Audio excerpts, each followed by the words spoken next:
నమస్తే, welcome to media TV plus. ప్రస్తుతం మనతో పాటు ఉన్నారు కాంగ్రెస్ మాజీ ఎమ్మెల్సీ కపిల్ వై దిలీప్ కుమార్ గారు. ఆయన అడిగి ప్రస్తుత రాజకీయాల మీద చర్చించే ప్రయత్నం చేద్దాం. అలాగే రీసెంట్గా ఆయన కాంగ్రెస్ పార్టీకి రాజీనామా కూడా చేయడం జరిగింది. అసలు ఎందుకు అనేది తెలుసుకునే ప్రయత్నం చేద్దాము. నమస్తే సార్. నమస్తే అమ్మా. ఎలా ఉన్నారు సార్? బాగున్నా, థ్యాంక్ యూ. మీరు ఎట్లా ఉన్నారు? సో రాజకీయ పరంగా మీరు ఒక రాజకీయవేత్తగా ఆల్మోస్ట్ చాలా పార్టీలు తిరిగారు. చాలా పార్టీస్లో మీరు వర్క్ చేసి వచ్చారు. చాలా మందికి మీరు అత్యంత సన్నిహితుడిగా, సలహాదారుడిగా ఉన్నారు. బట్ ఎందుకు అంటే రేవంత్ రెడ్డి విషయంలో ఇంత తక్కువ కాలంలో పార్టీ నుంచి బయటికి రావడానికి గల కారణాలు ఏంటి? వెల్, నేను అన్నట్టు ఒరిజినల్లీ నేను బీఆర్ఎస్లో ఉంటే పొలిటికల్ ఎంట్రీ నాది బీఆర్ఎస్ ఆర్ టీఆర్ఎస్ ఆ రోజుల్లో తెలంగాణ రాష్ట్ర సమితి. అది ఎందుకు పోయామంటే తెలంగాణ అన్నది మాకు కావాలి, ఒక ఆకాంక్ష, సుదీర్ఘకాలంగా దాని గురించి పోరాడుతున్నాం. 1969 యాజిటేషన్లో నేను పార్టిసిపేట్ అయ్యా. అంటే అప్పుడు 10th క్లాస్లో ఉన్నాం. అప్పుడు మాకు ఒక ఇన్స్పిరేషన్, తెలంగాణ కావాలి రావాలని. ఇప్పుడు స్కూల్స్, కాలేజ్ అన్నీ కూడా బాయ్కాట్ చేసి ఆ ఉద్యమంలో మేము పాల్గొన్నాం. కాబట్టి మాకు బ్లడ్లోనే ఒక ఇన్బైవే ఉంది, తెలంగాణ అనేది ఒక ఆకాంక్షగా ఉంది. తర్వాత టీఆర్ఎస్ 2001లో ఎప్పుడైతే స్టార్ట్ చేసిందో కేసీఆర్ ఉద్యమం, మాకు మళ్ళీ ఒకసారి ఇన్స్పిరేషన్ వచ్చి అప్పుడు నేను 10 years నాకున్న ఫారెస్ట్ సర్వీస్కి రిజైన్ చేసి బీఆర్ఎస్కి వచ్చాను. ఫస్ట్ పొలిటికల్ ఎంట్రీ అది. లాంగ్ జర్నీ, ఆయనతో పాటు 5-6 years జర్నీ చేసి నేను ఎమ్మెల్సీగా ఉన్న సందర్భంలో నేను మీరు అన్నట్టు మళ్ళీ పార్టీ మారాల్సిన పరిస్థితి వచ్చింది. ఎందుకంటే అప్పుడు రిజైన్ చేసి 2015 వరకు రకరకాల సంఘటనలు మీరు అన్నట్టు తెలంగాణ ఉద్యమాన్ని అయితే వదులుకోలేం కదా. ఆకాంక్షను ఏ విధంగా, ఈయన కాకుండా ఇంకెట్లా అంటే ఒక విమోచన సమితి, అది పొలిటికల్ పార్టీ కాదు, అదొక సంస్థ. అదేవిధంగా తెలంగాణ యునైటెడ్ ఫ్రంట్, అదొక సంస్థ, విమలక్కతో కలిసి ఈ రకంగా రకరకాల సంస్థలు. తర్వాత ప్రజా సంఘాల జేఏసీ, ఉద్యమ జేఏసీ, ఇట్లా 4-5 అయిన తర్వాత ఇట్లా కాదు, ఒక పొలిటికల్ ఎంట్రీ అంటూ ఒక పార్టీ ఉంటే తప్ప తెలంగాణకు మనం కంట్రిబ్యూట్ చేయలేమనుకొని తెలంగాణ రాష్ట్రీయ లోక్దల్ ఆర్ఎల్డీ, ఇప్పుడైతే నేను చేరాను, ఇప్పుడు లేటెస్ట్గా నేను చేరిన పార్టీ, అప్పుడు గతంలో నేను నడిపిన పార్టీ. 2 years నేను మా మిసెస్ దానికి అధ్యక్షురాలుగా, నేను అడ్వైజర్గా, అది సెకండ్ పార్టీ. అది తర్వాత ఏమైంది, 2014 కల్లా మేము అందరం కలిసి కొట్టాడడం, సకల జిల్లా పోరాటం జరిగింది, తెలంగాణ వచ్చింది. కానీ కేసీఆర్కి ఆ క్రెడిట్ అంతా పోయింది. ఆబ్వియస్లీ ఆయన స్టార్ట్ చేశాడు, ఆ గ్రేట్ పబ్లిక్ ఆయనకి ఇచ్చారు కాబట్టి ఆయన ముఖ్యమంత్రి అయ్యాడు. బట్ మీకు బీఆర్ఎస్లో ఎమ్మెల్సీ పదవి కూడా వచ్చింది కదా ఆ టైంలోనే? వచ్చింది, అంతకుముందు చెప్తున్నారు. ఆ క్రమంలో నాకు 2 times ఎమ్మెల్సీ కూడా ఆయన ఇచ్చాడు. అయితే విడిపోయిన తర్వాత మేము రకరకాల సంఘటనల ద్వారా అప్పుడు బీజేపీ అనేది కేంద్రంలో అధికారంలో ఉంది. సో డెఫినెట్లీ ఇక్కడ అధికారంలో ఉన్న వాళ్ళు మళ్ళీ కేంద్రంలో ఇంకోళ్ళు అధికారంలో ఉంటే భయపడతారు. అది అంత ఈజీ కాదు పొలిటికల్గా టచ్ చేయడం. కాబట్టి అప్పుడు ఒక 7 years దాకా నేను బీజేపీలో థర్డ్ పార్టీ అది కొనసాగాను. అసలు ఏంటంటే మీకు రాజగోపాల్ రెడ్డికి ఉన్న సన్నిహిత్వం ఏంటి అంటే, మీరు బేసిక్గా ఎలిమినేటి మాధవరెడ్డి గారితో ఉన్నా చాలా అంటే చాలా క్లోజ్ అండ్ అత్యంత సన్నిహితుడు మీరు. అండ్ అలాగే కేసీఆర్ విషయానికి వస్తే కూడా మీరు సలహా అదే. సో ఇంత క్లోజ్గా ఉన్నటువంటి వ్యక్తి, బట్ వాళ్ళకు మించి రాజగోపాల్ రెడ్డిని అంత దగ్గరగా అట్లా ఏం లేదు. పొలిటిక్స్లో అందరికీ వాళ్ళకోళ్ళు సంబంధాలు ఉంటాయి, పరిచయాలు ఉంటాయి, ఫ్రెండ్షిప్ ఉంటుంది కదా. ఎప్పుడైతే రాజగోపాల్ బీజేపీలో ఉన్నాడో ఆబ్వియస్గా నేను ఆయనకి చీఫ్ ఏజెంట్గా పనిచేశాను. ఎలక్షన్ ఏజెంట్ పనిచేయడం అనేది కూడా ఇంపార్టెంట్ వర్క్. ఆయన నన్ను రిక్వెస్ట్ చేశాడు, మీరే నా చీఫ్ ఏజెంట్ అని. సో అప్పుడు బీజేపీలో ఉన్నప్పుడు పనిచేసా. అంటే మళ్ళీ కాంగ్రెస్కి తను పోతున్నప్పుడు నేను కాంగ్రెస్కి వెళ్ళిపోతున్నా, ఈ బీజేపీతో కాదు, నేను ఇంతకుముందు అన్న లాజిక్. మునుగోడు బై ఎలక్షన్ టైంలో కూడా మీరు చీఫ్ ఎలక్షన్ ఏజెంట్గా బీజేపీలో ఉన్నా. మళ్ళీ ఎప్పుడైతే ఆయన కూడా అన్నాడు, ఇది కాదు, ఈ కాంగ్రెస్ ఒకటే మనకు శరణ్యం, ఈ బీజేపీతో ఏ పని కాదు అని, బండి సంజయ్ తీసిన కొలాప్స్ అయింది అన్నాం కదా, అది నాకు కూడా తెలుసు, అందరికీ తెలుసు. ఆయన అడిగి నేను కూడా ఉండలేను ఈ బీజేపీలో, నేను పోతున్నా, మీరు కూడా రావాలి రాదంటే నేను నాకు మీ ఏజెంటే ఉండాలంటాడు. అది మళ్ళీ ఏజెంట్ నేను బీజేపీలో ఉండి ఎట్లా ఏజెంట్ అంటే, లేదు నాతో పాటు కాంగ్రెస్కి వచ్చేయండి అని ఫోర్స్ చేశాడు. అప్పుడు నేను మళ్ళీ ఆయనతో పాటు సెకండ్ టైం వచ్చిన తర్వాత కాంగ్రెస్కి వచ్చి సీట్ వేయడానికి ఛాన్స్ లేదు.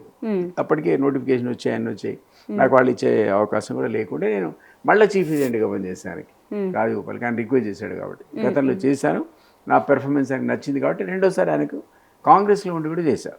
చేసిన తర్వాత ఏమైంది, మనం అనుకున్నట్టుగా పాపం రేవంత్ రెడ్డి గారు బుటాబుటి అయినా 5 సీట్లతో తేడాతో గెలిచాడు. గెలిచిన తర్వాత ప్రభుత్వం ఏర్పడ్డది. రాజగోపాల్ గారు మంత్రి అవుతారు అనుకున్నాం. ఆయన నన్ను ఒకవేళ మంత్రి అయితే ఆయన అడ్వైజర్ కూడా తీసుకుంటా అన్నాడు. అధిష్టానం నాకు ప్రామిస్ చేసింది అన్నాడు. ఇది డైరెక్ట్ రాహుల్ గాంధీ చెప్పాడు, మీరు ఎటు పోవద్దు, మీరు ఉండండి, మీరు నాకు ఎట్లయితే కేసీఆర్కు మీరు ఇంతకుముందు అన్నట్టు ఎట్లయితే మాధవరెడ్డి గారికి, ఉమామాధవరెడ్డి గారికి చేశారో మీరు నాకు కూడా ఇక్కడ సలహాదారు కుదురు గారిని అన్నాడు. పాపం ఆయనకి ఇప్పటివరకు చూస్తున్నాం 1.5 year అయింది, ఆయనకి అది తెలియదు, ఆయనకి ఇచ్చేవాడు లేడు, రోజు గొడవ. అది నిజం కూడా ఆయనకు ప్రామిస్ చేసి ఉంటారు. బట్ అక్కడ ఏదో కారణాల చేత వాయిదా పడుతుంది కొన్ని కుట్రల వల్ల రాజగోపాల్ రావట్లేదు. సో ఆ రకంగా రాజగోపాల్ గారితో సెకండ్ టైం కూడా చీఫ్ ఎన్నిక పనిచేసిన తర్వాత కొన్ని రోజులు వెయిట్ చేశాను. ఏం జరగలేదు. ఈ లోపల ఏమైంది, ఇక్కడ ఈ 1.5 year అయింది. నాకు కెపాసిటీ అయితే ఉంది కదా, నేను జాబ్ మీద లాస్ పెట్టా, స్కిల్ మీద లాస్ పెట్టా, లోన్ మీద లాస్ పెట్టా. అపార్ట్ ఫ్రమ్ దట్ మీరు అన్నట్టు ఇంతమంది ప్రముఖులకు ఒక సలహాదారుగా పనిచేశా. నన్ను కూడా ఏదో ఒక పోస్టులో చిన్నదో పెద్దదో పెట్టుకొని ఉంటే నాకు ఉన్నటువంటి పోస్ట్ శక్తి రాలేదని పార్టీ నుంచి బయటకు వచ్చారా? లేలే ఇట్లా నేను అదంటే అదొక కారణం కావచ్చు కదా, మేమంతా మానవ సహజం కదా, మన మనుషులమే కదా. మధ్యాహ్నం ఆకలి అయితే ఫోన్ చేస్తాం, రాత్రి ఆకలి తింటాం. అంటే దాదాపు రేవంత్ రెడ్డి 1.5 year తర్వాత ఆయన నన్ను అసలు అపాయింట్మెంట్ కూడా ఇవ్వట్లే. నాకు 4 months నుంచి అపాయింట్మెంట్ అడుగుతున్నాను, అపాయింట్మెంట్ కూడా ఇవ్వట్లే. ఏం చేయాలి, నేను ఉప్పర రాజగోపాల్ అయిన మంత్రి అయితేనేమంటే ఆయన కావట్లే. ఆయన వెనక కుట్రలు, ఆయన దొక్కేసే కార్యక్రమం ఒక పక్క నడుస్తుంది. నాకేమో ఆయన అపాయింట్మెంట్ ఇవ్వడు, నాకు గెలవడు. నేను మీరు అన్నట్టుగా ఒక ఉద్యమకారుని కదా, 10 ఏళ్ళ జాబ్ వదులుకొని ఎవడొస్తాడు తెలంగాణ ఉద్యమంలోకి? మేము వచ్చాం కదా. 10 ఏళ్ల నుంచి పోరాడుతున్న దిలీప్ కుమార్ కూడా గౌరవించుకోవాలి కదా, కాంగ్రెస్ కావాలి. మరి ఆయన అసలు ఇంతవరకు అపాయింట్మెంటే ఇవ్వడా, ఏం చేయాలి? రైట్. అయితే రేవంత్ రెడ్డి జైలుకి వెళ్ళినప్పుడు ఆయన బయటకు వచ్చిన తర్వాత ఇందాక మీరు చెప్పారు ఏ దిక్కు లేదు, ఏ దిక్కు లేదు. అప్పుడు రేవంత్ రెడ్డి స్పీచెస్ కానీ అన్నీ కూడా మమ్మల్ని మోటివేట్ చేశాయి, సో మేము అందుకని కాంగ్రెస్ పార్టీకి వెళ్ళామని అన్నారు. దాని తర్వాత కేసీఆర్కి సంబంధించినటువంటి అటువంటి కొన్ని ఏవైతే ఉన్నాయో ఆ లోటుపాట్లు కానీ లేకపోతే ప్రజల్లో ఉన్నటువంటి వ్యతిరేకత కానీ, అంటే ప్రతి ఒక్క లూప్ హోల్ని మీరు ఇక్కడ రేవంత్ రెడ్డికి చెప్పడం కానీ, అంటే ఈరోజు పార్టీ అధికారంలోకి రావడానికి ప్రధాన కారణం మీరని కూడా చెప్పొచ్చు నేను. ఎందుకంటే మీ సలహాలు సూచనలు తీసుకొని ఈరోజు రేవంత్ రెడ్డి సీఎం కుర్చీలో కూర్చున్నారని. నేనొక్కడే ఉంది, 1000 మంది చూంటారు సలహాలు. ఏదేమైనా అందరినీ జ్ఞాపకం పెట్టుకోవాలి కదా. మరి 4 నెలల నుంచి అంటే దేనికోసం కలవాలని ప్రయత్నించారు రేవంత్ రెడ్డి? మామూలుగా ఇప్పుడు రకరకాల కారణాలు. ఇప్పుడు కాంగ్రెస్ అనుకున్న స్థాయిలో కాంగ్రెస్ వచ్చిన తర్వాత కూడా అదే అవినీతి. అప్పుడేమో 4-5 కుటుంబ పాలనని మనం అనుకుంటే, ఇప్పుడు ఏకంగా మంత్రులు సగం మంది ఏమో తెలంగాణ ద్రోహులు, తెలంగాణ వద్దన్నవాళ్ళు. మంత్రులు ఇప్పుడున్న మంత్రివర్గంలో తెలంగాణ వద్దన్నవాడు, తెలంగాణ ద్రోహులు, సమైక్యవాదులు తీసుకొచ్చి వీళ్ళు కూడా మంత్రి పదవులు ఇచ్చిరి. తర్వాత అవినీతి పరులు. ఇది కూడా అసలు ఆయన మీద అందరు అవినీతి పరులని ఆరోపించిన మనం ఇప్పుడు చుట్టూ చూస్తే సగం మంది మంత్రులు అవినీతి పరులేనా? రైట్. మరి మార్పు కావాలి అనుకున్నారు, మరి మార్పు ఎలా ఉంది ఇప్పుడు? ఇదే కదా మార్పు. ఇప్పుడు మనం అనుకున్న మార్పు మనం ఏమనుకున్నాం అంటే, నిజాయితీ పరులైన వాళ్ళకి బాధ్యత వస్తుంది, వాళ్ళు మనందరినీ కూడా ఏ విధమైన అవినీతి లేకుండా మనం పరిపాలిస్తారని అనుకున్నాం. మీరు పోయిన సెక్రటరియట్లో పర్సంటేజ్ లేని పాపం బిల్లు లేరటం మంత్రి, ఒకళ్ళేమో పాపం సమైక్యవాది మంత్రులు. ఇవన్నీ ఉంటే మనం ఆశించిన తెలంగాణ అప్పుడు కాదనుకున్నప్పుడు ఇప్పుడు కూడా కాకపోతే ఎట్లా? ఇప్పుడు కూడా అదే పరిస్థితి ఎట్లా? ఇప్పుడు ఆ విషయాలు చెప్పడానికి సీఎం దగ్గరికి పోదాం అనుకున్నాను. అరే బాబు, నువ్వు సమైక్యవాదులకు, ఉద్యమ ద్రోహులకు, తెలంగాణ వాళ్ళ మీద కాల్పులు జరిగిన వాళ్ళకి మంత్రి పదవి ఇస్తున్నావు, ఇది కరెక్ట్ కాదు, జాగ్రత్త, ఇది సరి చేసుకో. ఈ పద్ధతిలో కాకుండా ఏ తెలంగాణ ఆకాంక్షలు అయితే ఉన్నాయో దాన్ని నెరవేర్చే పద్ధతిలో నువ్వు ఉండని చెప్దాం అనుకున్నాం. ఆయన అవకాశం ఇవ్వకపోతే ఏం చేస్తాం? అసలు ఆయనే తెలంగాణవాది కాదు. ఈయన ఉంటే కదా అసలు తెలంగాణ ఉద్యమంలో. ఈయన సమైక్యవాద పార్టీలో ఉన్నాడు, తెలుగుదేశం పార్టీ సమైక్యవాద పార్టీ. వాళ్ళకి 2 కళ్ళ సిద్ధాంతాలు.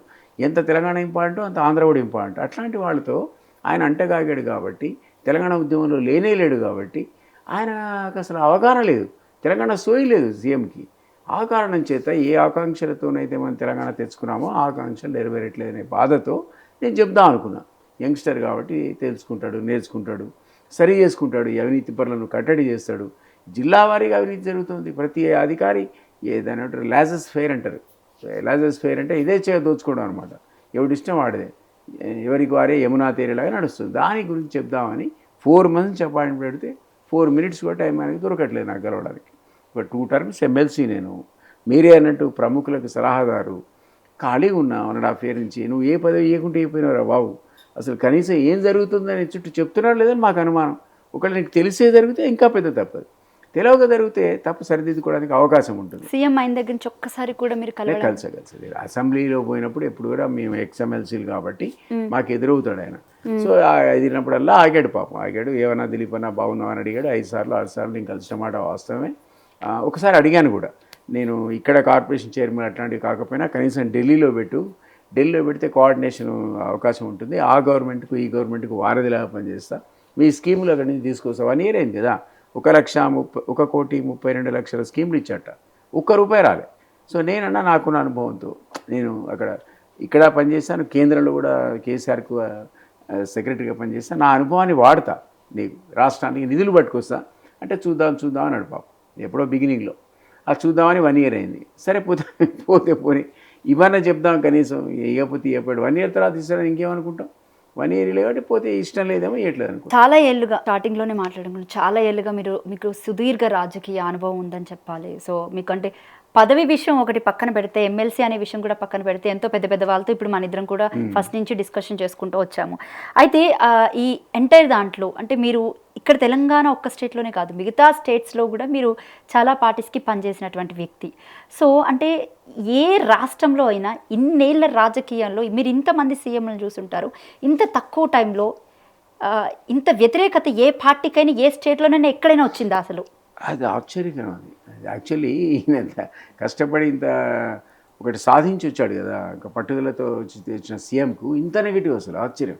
విదిన్ 15 monthsలో ఈరోజు కాంగ్రెస్ కిందికి పడిపోయింది, గ్రాస్ రూట్లో పడిపోయింది. ఇప్పుడు కనుక పొరపాటున ఎలక్షన్స్ లోకల్ బాడీ వస్తే కాంగ్రెస్ 3rd ప్లేస్లో ఉంది. బీఆర్ఎస్ మళ్ళీ బతికే అవకాశం వచ్చింది.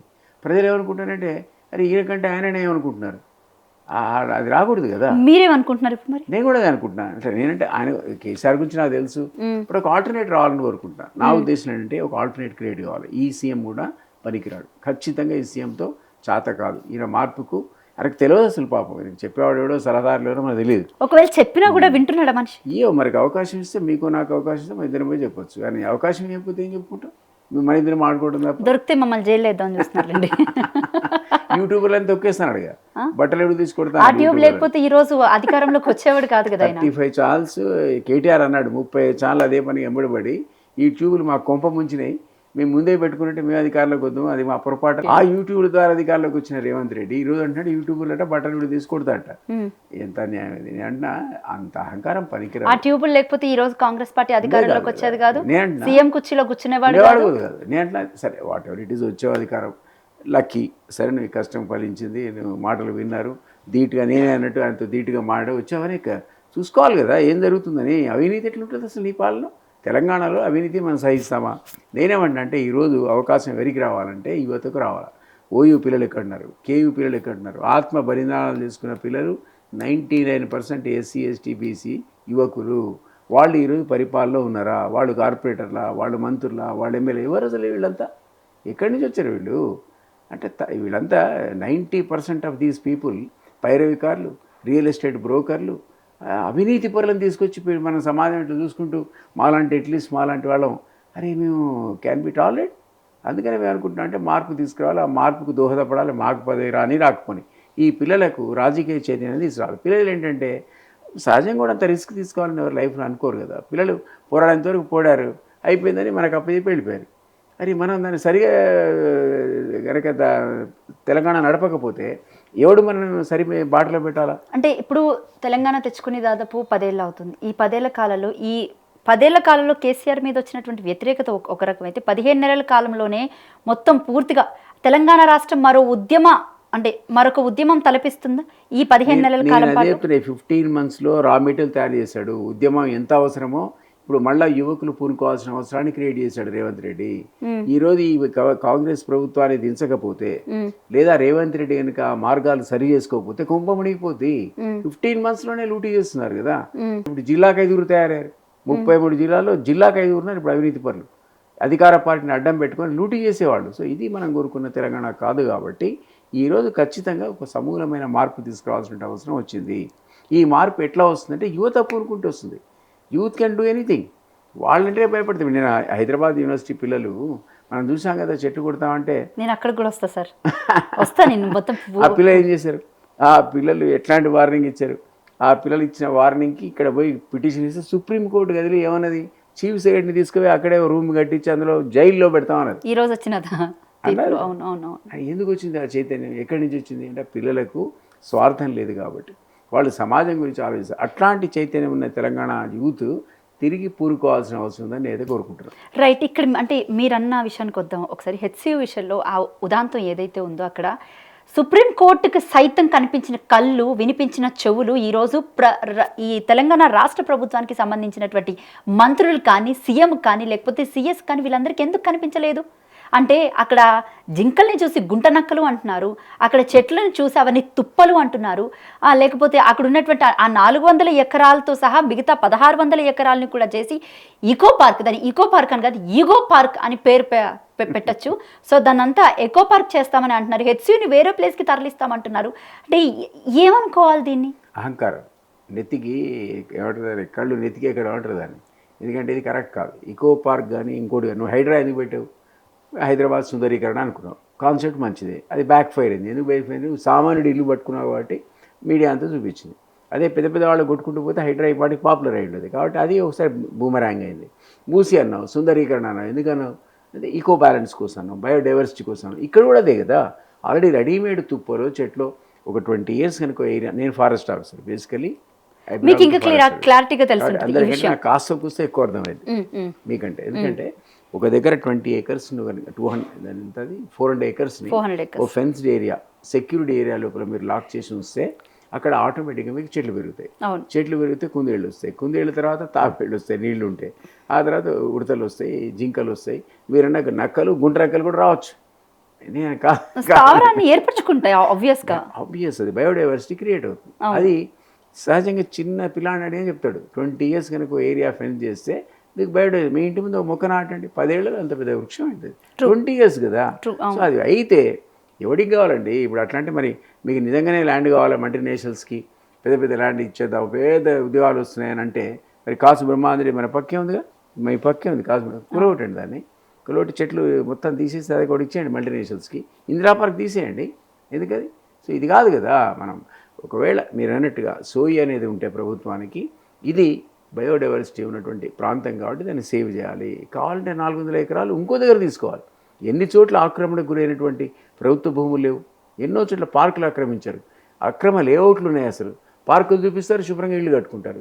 కులవటండి దమ్ము ఉంటే అవి పెట్టాలి. కానీ పాపం ఒక పక్క పిల్లలు చెప్తున్నారు వాళ్ళకున్న సోయి అధికారులకు లేకపోతే ఎట్లా. అందుకనే సుప్రీంకోర్టు సీరియస్ అయ్యి చీఫ్ సెక్రటరీ జైల్లో పెడతా అన్నది, సీఎం అనడానికి మొమ్మాటపడి పాపం. ఇప్పుడు అదే ప్లేస్లో ఎక్కడైతే ఆ 100-150 acresని ఏదైతే డిస్ట్రాయ్ చేశారో ఆ ప్లేస్లోనే ఒక రూమ్ కట్టి దాన్నే జైలు చేసి ఎవరైతే దానికి సంబంధించిన అధికారులు ఉన్నారో లేకపోతే ప్రభుత్వ అధికారులకు ఎవరైతే ఉన్నారో వాళ్ళని జైల్లో వేస్తారని మళ్ళీ ఈ రోజు మళ్ళీ మాట్లాడింది. మే 15కి మళ్ళీ వాయిదా వేసింది. తప్పు కదా. మరి మీరు అంత పెద్ద పెద్ద చెట్లు, ఒక్క చెట్టు మీరు కొట్టాలంటే పర్మిషన్ కావాలి. గుజరాత్లో జరిగినటువంటి ఇన్సిడెంట్కి సంబంధించి సుప్రీంకోర్టులో మనిషి ప్రాణం కన్నా ఒక చెట్టు నరికితే అంతకన్నా పెద్ద నేరం అని చెప్పేసి అని తీర్పు ఇచ్చింది. ఇక మీకు సింపుల్ ఎగ్జాంపుల్ చెప్తాను. మీకు కృష్ణ జింకను వేటాడాడని సల్మాన్ ఖాన్ ఇక 25 years అయినట్టుంది. అవును, పోతురేవు కోర్టుకు హియరింగ్ ఒకటే ఒక జింక. అవును, ఎన్ని జింకలు చచ్చిపోయినావు మొన్న వీళ్ళ డిస్ట్రక్షన్ వల్ల? 3-4 అనుకో, వాట్ ఎవర్. ఒక్కదానికి అంత ప్రాబ్లం, ఇంకా తిరుగుతున్నాడు ఆయన. ఎంత సీరియస్ తీసుకుంటుంది కోర్టు అని చెప్తున్నా. ఇంకోటి, మీకు అసలు చెట్లను కనుక మీరు ఒక్కటే ఒక చెట్టు మీ ఇంట్లో పెంచి 10 ఏళ్ల తర్వాత మీరు కోర్టులో కూర్చొని ఉండండి, ఫారెస్ట్ అధికారి వచ్చి మిమ్మల్ని చెట్టు 2 పట్టుకుపోతారు. పర్మిషన్ లేకుండా మీరు కట్ చేయడానికి వీలు లేదు. అట్లాంటి సందర్భంలో ఒక చెట్టు కొట్టడానికి అంత సీరియస్ లాస్ ఉన్నాయి ఇక్కడ ఈ చట్టాలు ఉన్నప్పుడు. ఒక 100 ఎకరాలు నువ్వు రాత్రి 400 బుల్డోజర్లు పెట్టి, గవర్నమెంట్కి ఏం అవసరం అంటే అసలు బుల్డోజర్లు పెట్టి కూలగొట్టడానికి? ఏమన్నా సోయి ఉండాలి కదా అసలు. మీరే ఎక్కుంటుంటారు హైడ్రా అని, మూసి అని, సుందరీకరణ అని, బయోడైవర్సిటీ అని, వీళ్ళు ప్రొటెక్ట్ ఇది ఎన్విరాన్మెంట్ అని. మరి ఏ మాటలని ఉత్తమ మాటలు ఇవి.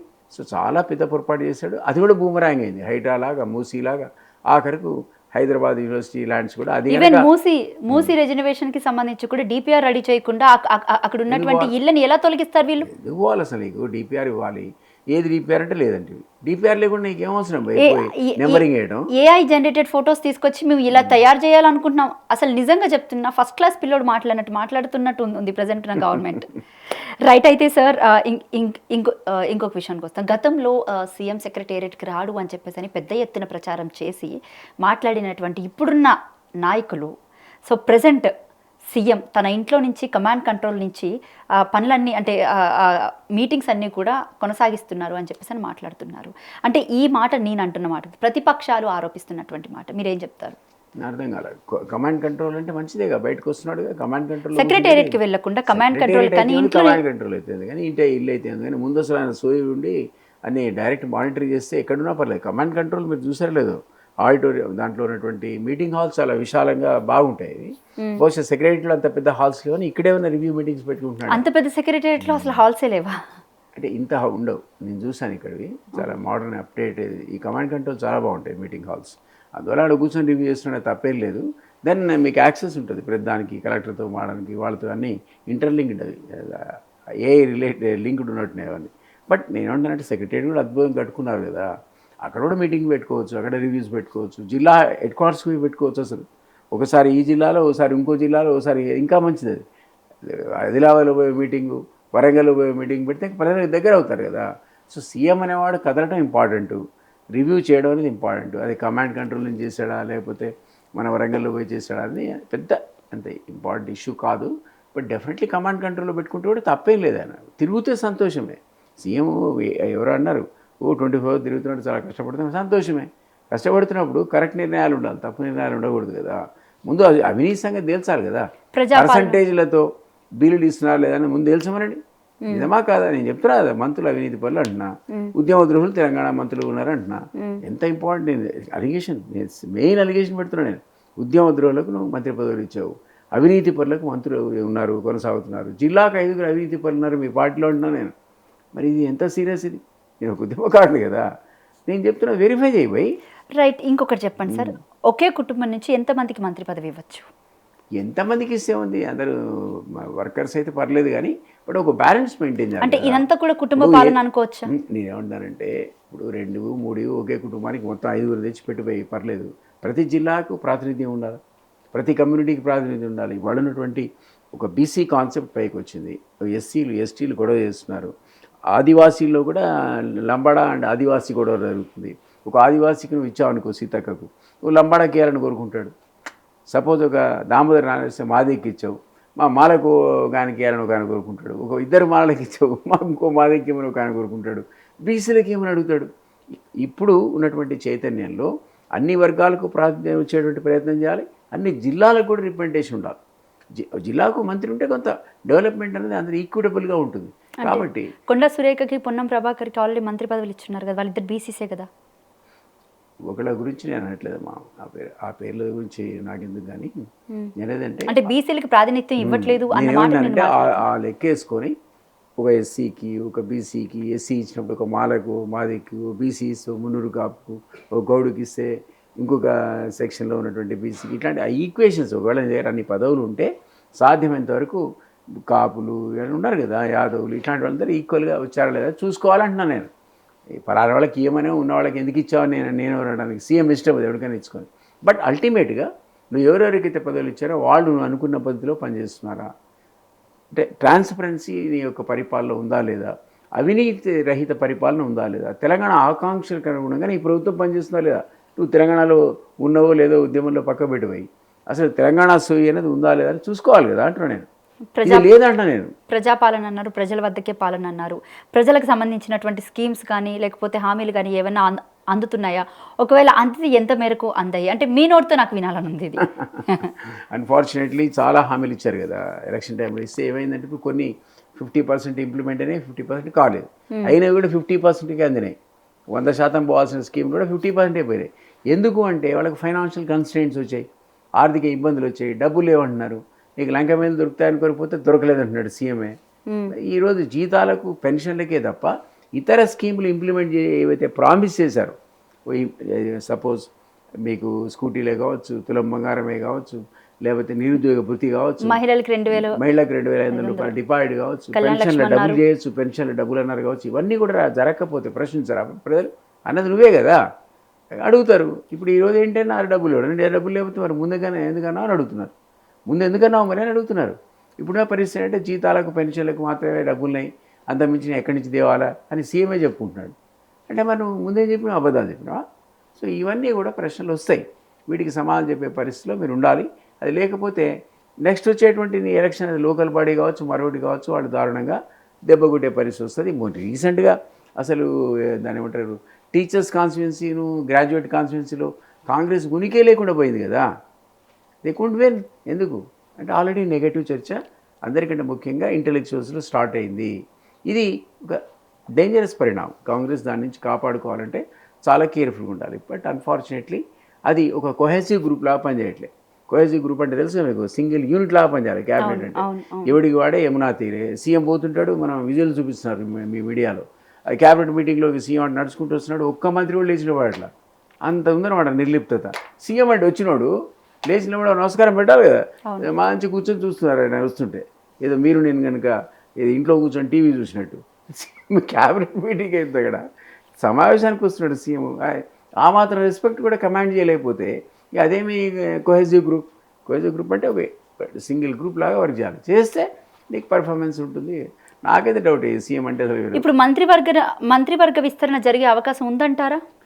ఉండాలి. ఇంతకుముందు అన్నట్టు రాజగోపాల్ గారికి వస్తుందనో, లేదా ఆయనకి ఇవ్వడానికి వీలు లేదని ఇంకొక ప్రెషరు. ఆల్రెడీ అంటే జానారెడ్డి దీని మీద I don't know really Janareddy గారు ఏం చెప్పాడు మరి, ఆయనకి డైరెక్ట్ ఆ రోల్ ఉందో లేదో నాకు తెలియదు, కానీ ఎక్కడో ఇక్కడ వాళ్ళ ఆయన వ్యతిరేకత ఆయన వద్దు తీసుకోవద్దని చెప్తున్నట్టుగా కనపడుతుంది. అదర్వైజ్ 2-3 సార్లు వాయిదా ఎందుకు పడాలి? 15 రోజులు అయిపోతుంది క్యాబినెట్ అని మహేష్ కుమార్ గౌడ్ గారు చెప్తే ఇంతవరకు అది ఏమి జరగకపోయా. ఒకవేళ రాజగోపాల్ రెడ్డి గారికి మంత్రి పదవి వస్తే మీరు మళ్ళీ పార్టీలోకి వెళ్ళే అవకాశం ఉందా? నేను వెళ్ళను తల్లి, నాకేమో పెద్ద పదవుల మీద నాకు ఆల్రెడీ మీరు అన్నట్టు 2 times ఎమ్మెల్సీ, నేను ఫారెస్ట్ సర్వీస్లో 2 పనిచేసా, ఎంతోమందికి సలహాదారుగా పనిచేసా. అవకాశం ఉంటే నువ్వు నా సలహాలు వాడుకోవాల్సి 1.5 year అయిపోయింది, ఇంకేముంది, 1.5 year అయితే మళ్ళీ ఎలక్షన్ వచ్చి. అంటే రాజగోపాల్ రెడ్డి గారికి మళ్ళీ సలహాదారుగా వెళ్ళే అవకాశం నేను నాకు ఇప్పుడు అవసరం లేదు, అయిపోయింది కదా డెసిషన్, మేజర్ డెసిషన్ తీసుకున్నా. ఆల్రెడీ పార్టీ స్టార్ట్ చేశారు, ఏ పార్టీ అయితే రాష్ట్రీయ లోక్దళ్ ఇద్దరికి నడిపానో అదే పెట్టి, దాని ఆబ్జెక్టివ్ ఏం లేదు, నాకేదో ఎమ్మెల్యే ఎంపీ లేదా మంత్రి పదవి కావాలని కాదు, లేదా నా మిసెస్ కావాలని ఉద్దేశం కాదు, కేవలం పిల్లలకు ట్రైనింగ్ ఇవ్వడానికి. ఎవరైతే రాజకీయాల్లో చేరదామనుకున్నారో ఆ పిల్లలకు ట్రైనింగ్ ఇచ్చి వాళ్ళను ఎమ్మెల్యేలుగా, ఎమ్మెల్సీలుగా, సర్పంచ్లుగా, ఎంపీటీసీలుగా వాళ్ళకి ఏ విధంగా ఉంటే ఈ తెలంగాణ బాగుపడుతున్నటువంటి ఒక కోచింగ్ ఫ్రీగా ఇద్దామని. కొంతమంది త్వరలో బంగ్లాదేశ్ పరిస్థితి తెలంగాణలో రాబోతుంది అంటారు, దీనికి మీ సమాధానం? ఇక్కడ మన పక్క శ్రీలంక కానీ ఇవన్నీ క్రైసిస్ వచ్చింది అక్కడ. మీరు అడుగుతున్నది ఏంటంటే ఆ విధమైన పరిస్థితి రావచ్చు, ఎందుకంటే అన్ఫార్చునేట్లీ సొసైటీలో ఏంటంటే పూర్ అండ్ రిచ్ మధ్య గ్యాప్ టూ మచ్ ఉండకూడదు. ఇక్కడ ఏం జరుగుతుంది, ఓ కిలో బియ్యం ఇచ్చేసి, తాయిలాలు ఇచ్చి, ఫ్రీ బీస్ ఇచ్చి, వీళ్ళు మనమే తిరగబడకుండా ఆ పూటకి వాళ్ళు ఏదో సంపాదించుకున్నట్టు చేస్తున్నారు తప్ప రిచ్ అండ్ పూర్ గ్యాప్ పెరుగుతూ పోతుంది. ఇది అది జరిగింది అక్కడ. గవర్నమెంట్ అనేది కంట్రోల్ లేకుండా బంగ్లాదేశ్లో ఉంటే మీరే చూస్తారు ఏ విధంగా హసీనా పారిపోవాల్సి వచ్చిందో. ఇక్కడ 1000 రూపాయల కిలో, 1000 రూపాయలకు 1 కిలో ఉల్లిపాయలు అమ్ముకున్నారు బంగ్లాదేశ్లో. 1000కి 1 కేజీ ఉల్లిపాయ, ఆ పరిస్థితి వచ్చింది. అంటే ఫైనాన్షియల్గా కొలాప్స్ అయింది అది. పాకిస్తాన్ కూడా మన కళ్ళెదురుగా కొలాప్స్ అయిపోయింది ఎకానమీ. ఇవన్నీ జరగడానికి కారణం ఏంటంటే ప్రాపర్ అడ్మినిస్ట్రేషన్ లేకపోవడం, రిచ్ అండ్ పూర్ గ్యాప్ అనేది ఎక్కువ కావడం. మన దగ్గర కూడా జరుగుతుంది. అంబానీల దానిలో పెరిగిపోతున్నారు, సామాన్యుడు అక్కడే ఉన్నాడు, వాడే గొడవ చేయకుండా కిలో బియ్యం ఇతర చిన్న ఇంతకుముందు అనుకున్నటువంటి తాయిలాలు అప్పచెప్పేసి అరే బాబు పడుకోరా అని చెప్తున్నాం. కాబట్టి అది మంచిది కాదు సొసైటీకి. ఓవరాల్గా ప్రజలందరికీ కూడా భాగస్వామ్యం ఉండాలి ప్రభుత్వంలో, ఆ లాభాలు ఈక్విటబుల్ డిస్ట్రిబ్యూషన్ ఆఫ్ వెల్త్ ఉండాలి. మన పర్చేస్ పవర్ పెరగాలి, సామాన్యుడి పర్చేస్ పవర్ కూడా పెరగాలి. సో ఆ అంతరాలు కనుక మేము అదేవిధంగా పెరిగితే మీరు అన్నట్టు మన దగ్గర కూడా అదే శ్రీలంక పరిస్థితి, అదే బంగ్లాదేశ్ పరిస్థితి, అదే పాకిస్తాన్ పరిస్థితి వస్తుంది. అది రావద్దని మనం కోరుకోవాలి. మనం లెట్ us hope. రైట్. అయితే మరొక విషయానికి వస్తే పార్టీ ఫిరాయింపుల విషయానికి వచ్చేసరికి ఏం చెప్తారు? దాదాపు 10 మంది ఎమ్మెల్యేలు పార్టీ మారాము అని చెప్పేసి అని కండువ కప్పుకున్నారు. ఎక్కడ కూడా ఈ ఉన్న పార్టీకి రాజీనామా చేయలేదు. అలాగే దాని తర్వాత అంటే కోర్టులో పిటిషన్ వేసిన తర్వాత చాలామంది మేము ఇంకా అఫీషియల్గా ఎక్కడ పార్టీ మారినట్టు మేము చెప్పలేదు కదా అని చెప్పేసి అని మాట మార్చే ప్రయత్నం చేస్తున్నారు. సో ఎలా అంటారు? ఒకటి, పార్టీ ఫిరాయింపు అనేది కరెక్ట్ కాదు. బేసిక్గా అది కరెక్ట్ కాదనే కదా పార్లమెంటు యాంటీ డిఫెక్షన్ చట్టాన్ని తీసుకొచ్చింది. ఆ చట్టాల్లో ఉన్నటువంటి లోటుపాట్లను అడ్డం పెట్టుకొని దాన్ని తూట్లు పొడిచి ఇవన్నీ చేస్తున్నారు. ఈవెన్ బీఆర్ఎస్ అదే పని చేసింది, కాంగ్రెస్ని ఖతం చేసే కార్యక్రమం, టీడీపీని ఖతం చేసే కార్యక్రమం ఈ విధంగా గతంలో చేశారు. వాళ్ళు చేశారు కాబట్టి మేము చేస్తున్నామని కాంగ్రెస్ అంటుంది. కాబట్టి వీళ్ళని తప్పడానికి వీలేదు. అంటే ఇక్కడ బీఆర్ఎస్ పార్టీ అఫీషియల్గా విలీనం చేసుకుంది కదా. విలీనమైన ఏదైనా ఏ లీనమైనా అది కరెక్ట్ కాదు, ఆ కాన్సెప్ట్ కాదు. ఒక బీఫామ్ మీద ఒక పార్టీ నుంచి వేరే పార్టీ నుంచి గెలిచిన వ్యక్తిని 10 మందికి 10 మంది రాని ఒకటి రాని తీసుకోవడం అనేది కరెక్ట్ కాదు. అది కాన్సెప్టే అసలు అది కాదు. యాంటీ డిఫెక్షన్ చట్టం ఉద్దేశించింది కూడా వీళ్ళని డిస్క్వాలిఫై చేయాలనే ఉద్దేశించింది తప్ప అందులో ఉన్న టెక్నికల్గా మీరు అన్నట్టు 2/3 వస్తే చాలు, 1/3 ఉంటే సరిపోదు అనేటువంటిది ఒక యాంగిల్. అది దాన్ని వాడుకొని దాంట్లో ఉన్న లొసుగులు వాడుకొని వీళ్ళంతా డిఫెక్ట్ అయ్యారు. ఇదివరకు గతంలో సుప్రీంకోర్టు ఎప్పుడు కూడా చాలా సందర్భాల్లో కేసు లాస్లో they never wanted to interfere. ఏ కూడా లెజిస్లేచర్ స్పీకరే సుప్రీం, ఆ పవర్స్ మేము క్వశ్చన్ చేయలేమే అన్నారు. కానీ ఇప్పుడు లేటెస్ట్గా ఈ కేసులో వచ్చేవరకల్లా సుప్రీంకోర్టు మేము ఎట్లా సైలెంట్ స్పెక్టేటర్స్ ఉంటాం, మీ ఇష్టం వచ్చినట్టు మీరు చేసుకుంటూ పోతే ఇటు అటు మారుతూ ఉంటే మేము సైలెంట్ స్పెక్టేటర్స్గా ఉండాలా, మేము అసలు మాకు ఇంటర్ప్రిట్ చేసే అధికారాలు లేవని కామెంట్ చేస్తుంది సుప్రీంకోర్టు ఫస్ట్ టైం. అప్పుడు మనకు అనుమానం వస్తుంది, అరే ఏదైనా సీరియస్గా ఓ డెసిషన్ తీసుకొని మీరు విదిన్ 3 months 2 months మీరు డెసిషన్ తీసుకోవాల్సిందే అని స్పీకర్కి ఏమైనా డైరెక్షన్ ఇస్తున్నారు. ఇచ్చినా కూడా పార్లమెంట్కి మళ్ళీ వెళ్ళిపోవచ్చు, పార్లమెంట్లో చర్చ రావచ్చు, పార్లమెంట్ సుప్రీంకోర్టు ఇచ్చే డెసిషన్ని అనల్ కూడా చేయొచ్చు, ఎందుకంటే సుప్రీం పార్లమెంటే, అదే పార్లమెంట్ చేసిన చట్టం కదా. సో రేపొద్దున ఇది ఎట్లా వస్తుందో తెలియదు మనకి ఇప్పుడున్న అంటే దానం నాగేందర్ లాంటి వాళ్ళు అదే పార్టీలో ఉంటూ బీఆర్ఎస్ పార్టీలో ఎమ్మెల్యేగా గెలిచినటువంటి వ్యక్తి కాంగ్రెస్ పార్టీ నుంచి ఎంపీగా పోటీ చేశాడు. అవును.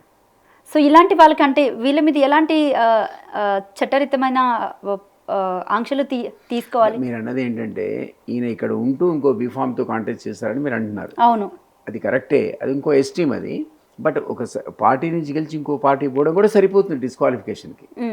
యాంటీ డిఫెక్షన్ చట్టం అనేది ఇమ్మీడియట్ అట్రాక్ట్ అవుతుంది, ఎవరైతే పోటీ చేయని వాళ్ళకు కూడా అట్రాక్ట్ అవుతుంది, ఆ 10 మందికి ఈక్వల్గా అట్రాక్ట్ అవుతుంది. ఈయన ఒక్కడు పోయి మళ్ళీ బీఫామ్ తీసుకొని రెడ్ హ్యాండెడ్ దొరికిపోయాడని అంటున్నారు బీఆర్ఎస్, కానీ అందరూ ఈక్వలే దాని ముందు, యాంటీ డిఫెక్షన్ ముందు ప్రతి వాళ్ళు డిఫెక్ట్ అయినట్టే. ఒకవేళ స్పీకర్ నిర్ణయం తీసుకోవాలంటే ఆ స్పీకర్ పవర్ని క్వశ్చన్ చేయడానికి వీల్లేక సుప్రీంకోర్టు తటపడాయిస్తుంది తప్ప ఆయన చేసిన తప్పు ఎంతనో ఈయన చేసిన తప్పు కూడా అంతే. కాబట్టి వీ డోంట్ నో, రేపు పొద్దున సుప్రీంకోర్టు కనుక సీరియస్ తీసుకుంటే దానం నాగేంద్ర చర్యను సీరియస్ తీసుకుంటుంది. ఇతర ఎమ్మెల్యేలు కూడా ఎవరైతే ఇటు వచ్చి లేలే మేము వచ్చామని లేలే రాలేదని అంటున్నారు కదా, వాళ్ళు కూడా సీరియస్గా తీసుకుంటుంది. ఎందుకంటే కంప్లైంట్ ఇచ్చిన వాడు ఇంకొక పార్టీ అధ్యక్షుడు కాబట్టి ఆయన చెప్తున్నాడు వీళ్ళు వెళ్ళిపోయారు మా పార్టీ నుంచి అని. సో నేను పోయాను పోలేదని ఈయనగా చెప్పాల్సిన అధ్యక్షుడు చెప్పాలి. ఎందుకంటే యాంటీ పార్టీ స్పీచెస్ అయినా, anti party participation in public meeting అయినా, ఆర్ రియల్ డిఫెక్షన్ అయినా అన్నీ ఈక్వలే, పెద్ద తేడా ఉంటుంది. కాబట్టి రేపు పొద్దున ఏ విధంగా సుప్రీంకోర్టు ఈ కేసుని ఇంటర్ప్రిట్ చేస్తున్నారో మనం వెయిట్ చేసి చూడాలి. రైట్. కాంగ్రెస్ పార్టీలో అంతర్గత కలహాలు ఎక్కువగా కనబడుతూ ఉంటాయి. బేసిక్గా ఒకరి మీద ఒకరు దూషించుకోవడం కానీ, అంతెందుకు రీసెంట్గా మీకు సంబంధించినటువంటి మీకు అత్యంత సన్నిహితుడు రాజగోపాల్ రెడ్డి గారే జానారెడ్డి గారి మీద డైరెక్ట్గా కామెంట్స్ చేయడం జరిగింది. అంటే ఎందుకు ఈ తీర్మానం ఎవరికి వారే యమునా తీరే అన్నట్టుగా ఉంటారు కాంగ్రెస్ పార్టీలోని? కాంగ్రెస్లో జనరల్గా ఉంది అది ఏమంటారు ఇంటర్నల్ డెమోక్రసీ అంటారు కదా, యూనిటీ ఎక్కడ లేదు, అంతర్గత స్వేచ్ఛ అనేది ఎక్కువ అక్కడ. ఆ అంతర్గత స్వేచ్ఛ అంతర్గతంగా ఉండదు, అది బయటికి ఎక్స్పోజ్ అవుతారు. ఈవెన్ మీడియాలో కూడా మాట్లాడతారు ఆ విషయాన్ని. మీరు అన్నది కరెక్ట్, నేను కూడా విన్నది. అరే ఇంత ధైర్యంగా అటాక్ చేస్తున్నాడు ఏంటనుకున్నాను. సో ఆయన కూడా పాపం ఆయనకు ఆవేదన కూడా సో ఇట్ షోస్ లైక్ వాళ్ళకి ఎవరికి యూనిటీ లేదు, వీళ్ళకి వీళ్ళే. ఇంకా అట్లాంటప్పుడు సీఎం రేవంత్ రెడ్డికి మీరు అన్నట్టు లేచి ఎందుకు వాళ్ళు నిలబడతారు, నమస్కరిస్తారు చెప్పండి? అదే ఆ డిసిప్లిన్ అది రావాలి. పార్టీ అన్నాక ఒక అధిష్టానం ఉంటుంది, దానికి సీఎం అంటే సీఎంకు గౌరవం ఇవ్వాలి, ఒక కట్టుబాటు ఉండాలి అన్న దాంట్లో. దానికి ఒక డిసిప్లినరీ కమిటీ ఉంది. అండ్ మోర్ ఓవర్ వీళ్ళు చెప్పే మాటలకి, ఇచ్చిన హామీలకి, లేకపోతే ప్రజల దగ్గరికి మళ్ళీ ఏదైనా సమాధానం చెప్పుకునే టైంకి పొంతన లేని మాటలు ఎక్కువ కనపడతాయి. ఇప్పుడు సీఎం ఒకటి మాట్లాడితే టీపీసీసీ అధ్యక్షుడు మహేష్ కుమార్ గౌడ్ ఇంకొకటి మాట్లాడతాడు, దుద్దిల శ్రీధర్ బాబు ఇంకొకటి మాట్లాడతారు, బట్టి గారు వేరేది మాట్లాడతారు. అంటే పొంతన లేని మాటలు ఎక్కువగా వినిపిస్తాయి. మీతో అది కొహసివ్ గ్రూప్ లాగా పనిచేయట్లేదని. కొహసివ్ గ్రూప్గా పనిచేయడం అంటే ఒకటే పాలసీ ఒకటే మాట ఉండాలి. ఆ కొహసివ్ గ్రూప్ లేదు అది. ఎందుకంటే దానికి ఉన్న ఇంటర్నల్ డెమోక్రసీ అంతర్గత స్వేచ్ఛ ఎక్కువ కాబట్టి ఎవరి ఇష్టం వాళ్ళు మాడుతున్నారు. అది కరెక్ట్ కాదు. పబ్లిక్లో మన ఇమేజ్ డౌన్ అయిపోతుంది. పబ్లిక్లో కాంగ్రెస్ ఇమేజ్ డౌన్ అయిపోయింది. దీనివల్ల హామీలు నెరవేర్చకపోవడం ఒక ప్రాబ్లం, డబ్బులు లేకపోవడం ఇంకో ప్రాబ్లం. సీఎం అనేవాడు వీళ్ళందరినీ కూడా ఒక నియంత్రణలో పెట్టుకొని తన కంట్రోల్లో వాళ్ళు ఉన్నారనేటువంటిది విజిబిలిటీ లేకపోవడం, ఇవన్నీ ప్రాబ్లమ్స్ వల్ల కాంగ్రెస్ ఈరోజు మీరు ఇంతకుముందు చెప్పినట్టుగా వాళ్ళకేమో 10 ఏళ్ళు పడితే కింద పడిపోవడానికి వీళ్ళకి 15 నెలల్లో పడిపోయారు వీళ్ళు. సో ఇది వాళ్ళు ఎట్లా రికవర్ చేసుకుంటారో నాకు తెలియదు కానీ but today Congress is in a serious crisis. Right. అయితే మాట విధానం కోసం ఒకసారి సీఎం రేవంత్ రెడ్డి గారి మాట విధానానికి వస్తే ఆయన మాట్లాడినట్టు బూతులు కానివ్వండి, లేకపోతే అంటే ఆయన మాట్లాడితే ధర్మం, ప్రజలు మాట్లాడితే నేరం, మీడియా చూపిస్తే తప్పు. సో దీన్ని మనం ఏ విధంగా చూడొచ్చు అంటారు? ఎవరు బూతులు మాట్లాడినా తప్పే అమ్మా. ఒకప్పుడు కేసీఆర్ మాట్లాడడం మేము అన్నాం, నేను ఉద్యమ నేతగా ఏమన్నా అంటే కేసీఆర్ భాషను సంస్కరించుకోన్నాం.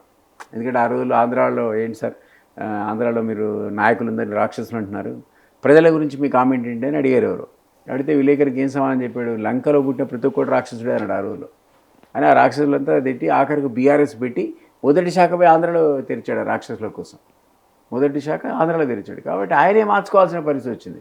తన భాషని మార్చుకొని ఆంధ్రాలో నా సోదరులని అవసరమైతే నర్సీపట్నం ఎక్కడ పోయి నేను పోటీ చేస్తా అని రాజుల మీటింగ్లో కేటీఆర్ అన్నాడు, అవకాశం వస్తే నేను కూడా పోయి ఎంపీగా పోటీ చేస్తాను అంటే వెంటనే మారిపోయారు. ఉద్యమకాలం వేరు, తెలంగాణ వచ్చినాక వేరు. ఆ పద్ధతిలో ఈయన కూడా అధికారం వచ్చేంత వరకు అడ్డగోలు మాట్లాడిన తర్వాత అధికారం వచ్చిన తర్వాత కూడా అడ్డగోలుగానే అదే మాట్లాడుతున్నారు. మాట్లాడాడు ఆయన. అది కరెక్ట్గా ఇప్పుడు ఎట్లయితే తెలంగాణ వస్తే ఆయన భాష మార్చుకొని శాఖ తెరుచుకున్నాడు, ఈయన కూడా ఎందుకంటే రాజకీయం చేస్తున్నాడు కదా. బీఆర్ఎస్ ఏమన్నది తెలంగాణ ఉద్యమ కాలంలో ఉద్యమ పార్టీ, ఇప్పుడు ఫక్తు రాజకీయ పార్టీ రాజకీయం చేశారు వాళ్ళంతా. అది యాంటీ డిఫెక్షన్ తుర్లు పోవడం కానీ మరొకటి కానీ ఉద్యమ ద్రోహులకు మంత్రి పదవులు వేయడం కానీ అదే విధానం నువ్వు కూడా అవలంబిస్తే ఎట్లా అంటున్నా నేను. నువ్వు కూడా మాని ఏం చేయాలి, ఇప్పుడు భాషను సంస్కరించుకోవాలి. ఇప్పుడు కొద్దిగా జాగ్రత్త మాట ఇటువంటి అటువంటి అడగాలి, బాబు నువ్వు తిట్టరా నా బదులని. అంతేగాని తనే తిడితే అంత డిగ్నిఫైడ్ అనిపించదు. ఎందుకంటే మనంతా కూడా సీఎం అనగానే ఒక స్పెషల్ ఫోకస్తో ఒక అటెన్షన్తో చూస్తాము. ఆయన భాషను ఫాలో అవుతాం, ఆయన యాక్షన్స్ని ఫాలో అవుతాం, ఆయన ఏం చెప్తున్నో కొద్దిగా ఆసక్తి ఉంటుంది. ఇవన్నీ కూడా క్రమక్రమంగా విసిగిపోతారు ప్రజలు. సో అది ఆయన ఎందుకో అది కంటిన్యూ చేస్తున్నాడు. అది నాకు మంచిదనేది అనిపించట్లేదు. రైట్. అయితే తెలంగాణలో రాజకీయాలు మొత్తం కూడా భూముల చుట్టూ తిరుగుతూ ఉన్నాయి. అండ్ ఎటు చూసినా కూడా బంగారం కన్నా ఈ రోజు విలువైంది ఏది అంటే తెలంగాణలో భూమి అని చెప్పొచ్చు. బట్ ఇప్పుడు అదే భూమిని సొమ్ము చేసుకోవాలని చూస్తున్నారు, ప్రభుత్వం దగ్గర నిధులు లేవని. సో ప్రజల భూమి లాక్కోవడం అనేది ఎంతవరకు కరెక్ట్ అంటారు? కరెక్ట్ కాదు. గతంలో బీఆర్ఎస్ కూడా మెయింటైన్ చేయలేక డబ్బులు లేక భూములను కోకాపేట అట్లాంటి చోట విక్రయానికి పెట్టినప్పుడు మనంతా క్రిటిసైజ్ చేసాం. అదేంటి ప్రజలది ఒక లాంగ్ టర్మ్ ప్రాపర్టీ, అది ఏదైనా కానీ ఒక ప్రాపర్టీ అనేది ప్రజలకి ఏంటంటే నెక్స్ట్ జనరేషన్కి ఈవెన్ మైన్స్లో ఒక బొగ్గు కావచ్చు, ఇంధనాలు కూడా ఉంటాయి కదా, రకరకాల మినరల్ సోర్సెస్ ఉంటాయి, గ్రానైట్ కావచ్చు, ఇనుము కావచ్చు. మరి ఏమనుకుంటా అంటే ఫ్యూచర్ జనరేషన్స్ కూడా దీన్ని అనుభవించాలి అంటే సస్టైన్డ్ ఈల్డ్స్ అంటారు. అంటే ఒక 10 ఏళ్ళు నువ్వు ఈల్డ్ తీసేది 100 ఇయర్స్కు సస్టైన్డ్ ఈల్డ్ అది. అంతేగాని మొత్తం ఉన్నట్టు బంగారం అంతా తీసేసి ఇనుమంతా తీసేసి కోలంతా తవ్వుకొని వచ్చే జనరేషన్ అసలు ఇట్లా బొగ్గు అనేది ఇట్లా ఉంటుందట, బంగారం ఇట్లుంటుందా అని మ్యూజియంలో చూసే పరిస్థితి తేకూడదు. సస్టైన్డ్ ప్రొడక్షన్ కానీ ఈల్డ్ కానీ ఉండాలి దేనికైనా. ఫారెస్ట్ కూడా అంతే సస్టైన్డ్ ఈల్డ్ అంటారు. అంటే డెవలప్మెంట్ పేరుతో మొత్తం అంతా సో విధ్వంసం చేస్తున్నారు. ఈరోజు కూడా జరుగుతుంది ఏంటంటే ఈ భూములు ఉన్నవన్నీ నువ్వు అమ్మేసుకుంటే రేపొద్దున వచ్చి వాడు ఎట్లా పాపం వాడు క్రైస్ వస్తుంది, ఇంకేదో వస్తుంది. సో ఫ్యూచర్ జనరేషన్కి జాగ్రత్తగా కాపాడి అడవులు కానీ లేదా ఖనిజాలు కానీ లేకపోతే భూములు కానీ మీరు అప్పచెప్పాలి. ఇప్పుడు అవి అప్పచెప్తేనే ఎఫిషియెంట్ అడ్మినిస్ట్రేషన్. అంతేగాని మొత్తం ఈ పూటకి ఉన్నదంతా అమ్ముకుంటా జీతాలను ఏది వాళ్ళకి పెన్షన్లు ఇచ్చేసి ఇంటికి వెళ్ళిపోతా అంటే మరి నెక్స్ట్ వచ్చి ఎట్లా ఉండే వాడు ఏం చేయాలి. సో ఇది ఈ పాలసీ ఆఫ్ ది గవర్నమెంట్ అనేది కరెక్ట్ కాదు. అది దాని మీద ఫోకస్ అనేది కరెక్ట్గా లేదు. వీళ్ళు అమ్మడం కూడా తప్పు, ఇంక్లూడింగ్ హైదరాబాద్ యూనివర్సిటీకి సంబంధించి. రుణమాఫీ విషయానికి వస్తే ఏం చెప్తారు, రైతు భరోసా విషయానికి వస్తే ఏం చెప్తారు? అసలు రాలే కదా రైతు భరోసా. మొత్తం జరిగింది అసలు ఎక్కడ రైతు భరోసా ఎక్కడైతే రుణమాఫీ ఒకటే 25 లక్షల మందికి ఇచ్చారు. అది కూడా 2 lakhs లోపలే ఇచ్చారు. వాళ్ళ అచీవ్మెంటే. ఎందుకంటే గత ప్రభుత్వం 10 ఏళ్ళు పడితే ఇంకా కాలేదు. ఇప్పుడు 25 లక్షలు అనే వరకు మీకు 50 లక్షల మంది రైతులు ఉన్నారు. 50% అందింది రుణమాఫీ, మిగిలిన వాళ్ళకి అందలేదు. గొడవ కూడా పెడుతున్నారు వాళ్ళు. దానికి మనం ఆన్సర్ చెప్పాలి. 2 lakhs లోపల ఇంతమంది ఉన్నారంటే ఓకే, అది ఒక క్లాస్ పెట్టుకున్నారు. అంతకుముందు రుణమాఫీ క్లాస్ పెట్టలే, ఒక కుటుంబంలో ఒక రుణమాఫీ అన్నారు. అట్లా అంటే కదా ఎలక్షన్స్ అప్పుడు మనం 2 లక్షల లోపు ఉంటే ఎవరికైనా మాఫీ చేస్తాం. ఇప్పుడు అంటున్నాం ఒకే కుటుంబంలో ఒకరికే ఇస్తాం, 2 ముగ్గురికి ఇవ్వమంటున్నాం. అది కొత్తగా వచ్చిన క్లాస్. ఎందుకంటే మన దగ్గర డబ్బులు లేవు కాబట్టి కొత్త విధానాలు ఎన్నుకొని కొత్త మాటలు మాడాల్సిన పరిస్థితి వచ్చింది. ఇవన్నిటి వల్ల రెప్యుటేషన్ అనేది దెబ్బతింది పార్టీకి. ఢిల్లీలో మీకు ఉన్నటువంటి పలుకుబడి మాకు తెలుసు. అలాగే మీరు ఢిల్లీలో ఎన్నేళ్ళు ఎవరి దగ్గర వర్క్ చేశారో కూడా మాకు తెలుసు. సో మీకు ఢిల్లీలో ఏం జరుగుతుందో కూడా బాగా తెలుసు. సో ప్రజెంట్ ఉన్నటువంటి సీఎం అంటే రాహుల్ గాంధీ చెప్పేటువంటి మాటలకి ఇక్కడ జరుగుతున్నటువంటి పనులకి పొంతన లేదు అంటున్నారు. బట్ త్వరలో సీఎంని మారుస్తారు అని కూడా అంటున్నారు. సో మీకు ఏమైనా మీ దగ్గర ఏమైనా ఇన్ఫర్మేషన్ ఉందా సార్? I don't no. ఎందుకంటే ఒకటైతే కరెక్టు, ఏదో ఒక ప్రాబ్లం అయితే ఉంది అక్కడ. అన్ఫార్చునేట్లీ ఈ దేశంలో కాంగ్రెస్ పార్టీ క్రమక్రమంగా కొన్ని రాష్ట్రాలు కోల్పోయింది కాబట్టి ఈరోజు అధికారంలో ఉంది ఒక హిమాచల్ ప్రదేశ్, కర్ణాటక అండ్ తెలంగాణనే. సో ఎక్కడ ఏ ప్రాబ్లం వచ్చినా, ఎక్కడ ఎలక్షన్ వచ్చినా వీళ్ళ మీద హెవీగా ఆధారపడాల్సి వస్తుంది. అది సపోర్ట్కి, పొలిటికల్ సపోర్ట్, ఫైనాన్షియల్ సపోర్ట్. ఈరోజు ఫైనాన్షియల్ సపోర్ట్కి ఉన్నటువంటి 2 రాష్ట్రాలు. హిమాచల్లో జీతభత్యాలు కూడా డబ్బు లేవు. ఇక మిగిలింది కర్ణాటక, తెలంగాణ. ఉన్న ఇద్దరిని ఇప్పుడు తీస్తారా, డిస్టర్బ్ చేస్తారా? చేస్తే మొత్తం సెటప్ కూడా డిస్టర్బ్ అయింది కదా. సో అంత ఈజీగా అతన్ని మారుస్తారని అయితే అనుకోను. బట్ ఈయన మీద పుంకాలుగా కంప్లైంట్ ఉండాలి. అయితే ఇక్కడికి మూటలు మోయడానికి అయితే ఉండాలి ఇక్కడ నుంచి. సో ఈరోజు కంప్లైంట్స్ పోతున్నాయి విపరీతంగా. ఇప్పుడు నేను ఏ రకంగా అయితే నా బాధ నాకు చెప్పుకొని అవతల పడ్డా. అది మీరు అన్నారు కదా ఇంత త్వరగా వెళ్ళిపోయారంటే, నాకు మరి 4 నెలలు వెయిట్ చేశాను, 1.5 years వెయిట్ చేశాను. వినడానికి కూడా ఆయన ఓపిక లేనప్పుడు. అంటే ఇక్కడ నాకు ఇంకొక డౌట్ వచ్చింది సార్. ఏంటంటే ఇప్పుడు బక్కా జడ్సన్ లాంటి వాళ్ళు లేకపోతే ఆయన సస్పెండ్ చేశారు, అదే తీన్మార్ మల్లన్న తప్పు. అదే అంటే ఇలా వ్యతిరేకంగా మాట్లాడుతున్నారు కాబట్టి సస్పెండ్ చేస్తున్నారు. మీరు ముందే బయటకు వచ్చేసారా? తెలీదు, చేస్తే చేయండి. నేను చాలాసార్లు మాట్లాడు కదా. ఇప్పుడు తీర్మార్ మల్లన్న ఏ విధంగా మీరు బయటకు వచ్చిన మాట్లాడాడో, తర్వాత ఇంక వాళ్ళే సస్పెండ్ చేస్తారు. తప్పు నేను రాకముందే మాట్లాడా కదా. Okay. ఫర్ ఎగ్జాంపుల్ తొలి వెలుగు రవి కావచ్చు, ఏయో రవి కావచ్చు, నేను అరడదనే ఛానల్స్లో కాంగ్రెస్కు సీఎంకు వ్యతిరేకంగా మాట్లాడడం మొదలుపెట్టా ఇన్సిడెంట్ అయిన తర్వాత. మరి వాళ్ళు సస్పెండ్ చేయాలి, నాకు షోకాజ్ నోటీస్ ఇవ్వలే. అదంతా జరిగి 15 రోజులకు ఎప్పుడో నేను అప్పుడు పార్టీ వదిలేసి వెళ్ళిపోయాను. నాకు సస్పెన్షన్ అయితే ఉంది, మనంతరం మనం బయటికి పోతే ఉంది. దానివల్ల పెద్ద మనకు వచ్చే లాభం ఏం లేదు కదా. నేనేం ఆ పార్టీలో ఎమ్మెల్సీగానే ఎమ్మెల్యే ఉంటే మీరు అన్నట్టు సస్పెండ్ అయితే ఫ్రీ బర్డ్ అవుతా. నేను లేను కదా, నేను మాజీ కదా. ఈరోజు సస్పెండ్ చేసినా ఆయన 2 నెలల తర్వాత నాకేం ఫరక్ పడదు. సో నేను ఐ డిసైడ్ టు క్విట్. అదే దానివల్ల మీరు అన్నట్టు నాకు వాళ్ళు నోటీస్ ఇవ్వలేదు, నోటీస్ పోలేదు. అప్పుడు అపాయింట్మెంట్ అడిగినోడు నేను నోటీస్ చేస్తాడు పాపం. నేను తిడుతున్నట్టు కూడా తెలియదేమో. Right sir, thank you sir, Thank thank you you, so అమ్మా. Much sir. Thank you మీ so విలువైన much. సమయాన్ని మాకు Thank you so కేటాయించినందుకు. ఇది మాజీ ఎమ్మెల్సీ కపిల్ వై దిలీప్ కుమార్ గారితో ప్రత్యేక ఇంటర్వ్యూ. మరొక ఇంటర్వ్యూతో మళ్ళీ కలుద్దాం. Thank you.